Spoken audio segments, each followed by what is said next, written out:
Prévoir vous est présenté par Retraite Populaire, là pour la vie.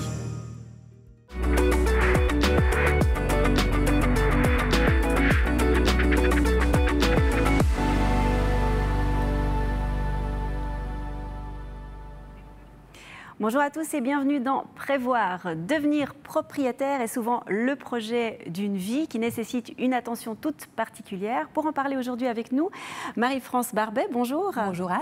Vous êtes conseillère financière à Retraite Populaire. Alors lorsqu'on a décidé de devenir propriétaire, à quoi faut-il faire attention ? Alors, lorsqu'on se lance dans l'achat d'un bien immobilier, c'est important de connaître le coût global de cet investissement. Donc, il faut tenir compte des coûts, des frais d'acquisition et également des éventuels travaux à réaliser. Sur cette base-là, il sera demandé au minimum 20% de fonds propres, dont 10% doivent provenir de votre épargne, d'éventuelles donations, de placements, éventuellement d'un troisième pilier également. Les 10 autres pourcents peuvent provenir de votre caisse de pension. Ensuite, les revenus doivent être analysés. Ce qu'il faut savoir, c'est que les charges globales ne doivent pas excéder le tiers des revenus de l'emprunteur ou des emprunteurs. Et comment fait-on pour rembourser son prêt hypothécaire ? Alors aujourd'hui, il existe deux possibilités. On a l'amortissement direct et l'amortissement indirect. Alors si on s'attarde sur l'amortissement indirect, qui est aujourd'hui finalement la solution la plus, on va dire, utilisée, on le fait en fait par l'intermédiaire d'un troisième pilier A, soit auprès d'une assurance, soit auprès d'une fondation bancaire. Le principe, en fait, c'est que notre dette, elle va rester au même niveau jusqu'à la retraite. L'amortissement va se produire à la retraite. L'avantage, c'est que les intérêts et l'amortissement indirect sur un troisième pilier A procurent des avantages fiscaux intéressants puisqu'actuellement, ces deux éléments sont déductibles du revenu imposable.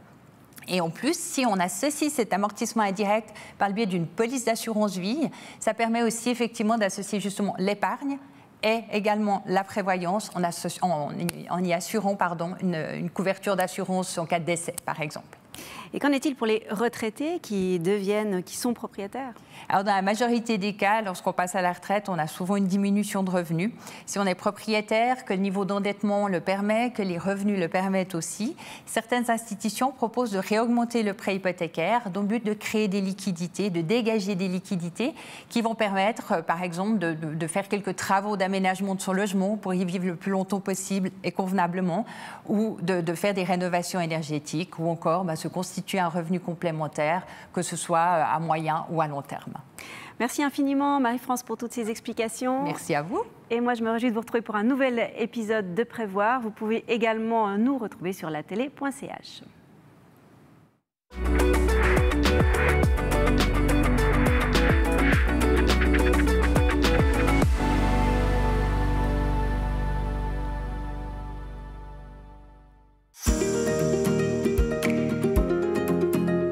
Prévoir vous a été présenté par Retraite Populaire, là pour la vie.